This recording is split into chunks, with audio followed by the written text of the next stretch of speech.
Shalom అలేఖిం, షాలోమ్ అలేఖిం, షాలోమ్ అలేఖిం. వాక్య భాగం abiding in Christ, abiding Christ, క్రీస్తులో నిలిచి ఉండుట, క్రీస్తులో నిలిచి ఉండుట. The text is from the Gospel according to St. John chapter 15 verse 4. నా యందు నిలిచి ఉండుడి, మీ యందు నేనును నిలిచి ఉందును. నా యందు నిలిచి ఉండుడి, మీ యందు నేను నిలిచి ఉందును. ఇక్కడ చూస్తున్న ఫిష్ పాండ్, ఇక్కడ అంతా కూడా చాలా ఫిష్ పాండ్ మనకు కనిపిస్తున్నది. ఇందులో చేపలు ఉన్నాయి.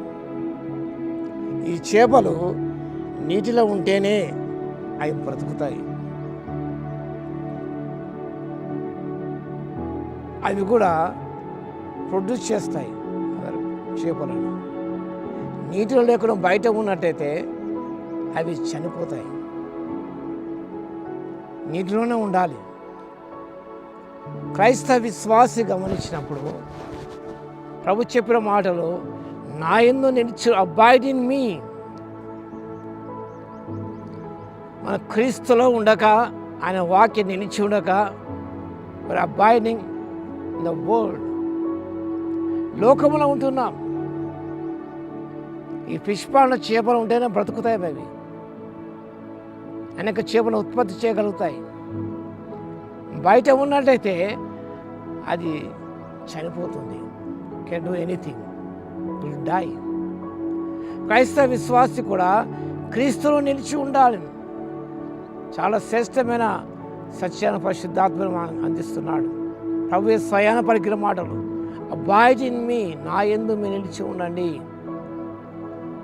అంటూ ద్రాక్ష బల్లి గురించి, తీగల గురించి చక్కగా ప్రభు అందు ప్రస్తావించాడు. తీగ ద్రాక్ష వల్ల ఉంటేనే కానీ ఇలాగో ఫలింపనేరదో. వాక్య భాగంలో తీగ ద్రాక్ష నిలిచి ఉంటేనే కానీ తనంతరం తాను ఎలాగో ఫలింపదో, అలాగే నా యందు నిలిచి ఉంటేనే కానీ మీరు ఫలింపరు అంటూ ప్రభు చెప్పిన మాటలు. You're bound to abide in Christ. క్రైస్తవ విశ్వాసి క్రీస్తులో ఆయనకు జీవమున్నది. In him we have life, in him we have light, in him we have liberty. ఆయన యందు మనకు జీవమున్నది. యోహాను సువార్త 10వ అధ్యాయములో గొర్రెలకు జీవము కలుగునట్టుగా, సమృద్ధి కలుగునట్టుగా నేను వచ్చి తిని. God came into the world to give us abundant life, life in abundance. ఇది అరకురక కాదు, సమృద్ధి గల జీవాన్ని మనకి ఇవ్వడానికి వచ్చాడు. In him we have life. ప్రభులోనే మన లైఫ్ ఉన్నదండి. ప్రభు బయట లోకంలో లైఫ్ లేదు మనకు. చాలామంది కూడా ఆ ప్రాడిగల్ సన్ వలె లోకంలో లైఫ్ ఉన్నది అంటూ బయటికి వెళ్ళాడు. తనని విడిచి ఏమైపోయాడో వాక్య భాగం గమనించగలం. హి లాస్ట్ ఎవ్రీథింగ్. పతనావస్థకు చేరుకున్నాడు ఆయన. He could not find life in the world. He came back to his father. He arose and came to his father with a repentant heart. కాబట్టి ఆయనలో మనకు జీవమున్నది. In him we have light. ఆయనలో మనకు వెలుగున్నది. మనకు ఆయన తరచుడుగా వారికి వెలుగు కలిగేను అన్నమాట. ఆయన వైపు తిరిగినప్పుడు మనకు వెలుగు కలుగుతుంది. చీకటిలో మనము దేవుడు మనల్ని ఆశ్చర్యక వెలుగు నడిపించాడు. In him we have liberty. ఆయన యందు మనకు స్వాతంత్రం ఉన్నది. In him we have liberty, స్వాతంత్రం. అపొస్తలుల గళితీయులకు రాసిన 5వ అధ్యాయం 1వ వచనంలో ఈ స్వాతంత్రం క్రీస్తు మనకు అనుగ్రహించి ఉన్నాడు. In him we have liberty, స్వాతంత్రం, స్వేచ్ఛ అనేది ప్రభులో ఉన్నది. Apart from Jesus there is no freedom, that is anarchy అవుతుంది. ప్రాడిగల్ సన్ ఆ ఫ్రీడమ్ కావాలని బయటికి వెళ్ళాడు ఆయన, తండ్రిని విడిచి వెళ్ళిపోయాడు. ఫ్రీడమ్ అనేది తండ్రి చెంత ఉంటేనే, తండ్రి ఇంటిలో ఉంటేనే ఫ్రీడమ్. బయటికి వెళితే ఫ్రీడమ్ ఉంటా అనుకుంటారు, కానీ అది నిజంగా ఒక వ్యక్తి జీవితాన్ని పతనావస్థకు చేరుస్తుంది.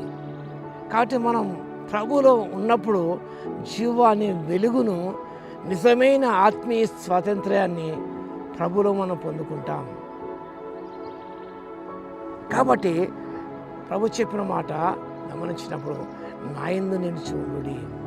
Make a decision today to abide in Christ always. ఎల్లప్పుడూ కూడా ప్రభువును నిలిచి ఉండి సముద్ర జీవాన్ని, సమృద్ధి గల ఆశీర్వాదాలు పొందుకోవడానికి పరిశుద్ధాత్మ దేవుడి శక్తి మనకు దయచేయును గాక.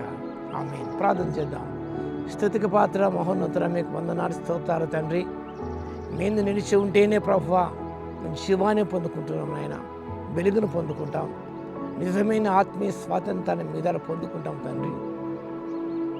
మీకు బయలైనప్పుడు ప్రభువా, బేరమైపోయినప్పుడు తండ్రి ఏది పొందుకోలేము, పతనావస్థకు చేరుకుంటాం. కాబట్టి ఆరిది కాకుండా మీ యందు ఎల్లప్పుడూ నిలిచి ఉండే కృపను, మీ వాక్యం నిలిచి ఉండే కృపను, శక్తిని మాకు ఇవ్వగలందుకు మీకే స్తుతి స్తోత్రాలు చెల్లించుకుంటూ, ఘనమైన మీ నామాన్ని కొనియాడుకుంటూ, వాక్యం వింటూ ప్రతిని దర్శించి తండ్రి మా జీవితాల గొప్ప కార్యాలు జరిగించమని యేసుక్రీస్తు పరిశుద్ధ నామములో ప్రార్థించి వేడుకొచ్చున్నాము తండ్రి.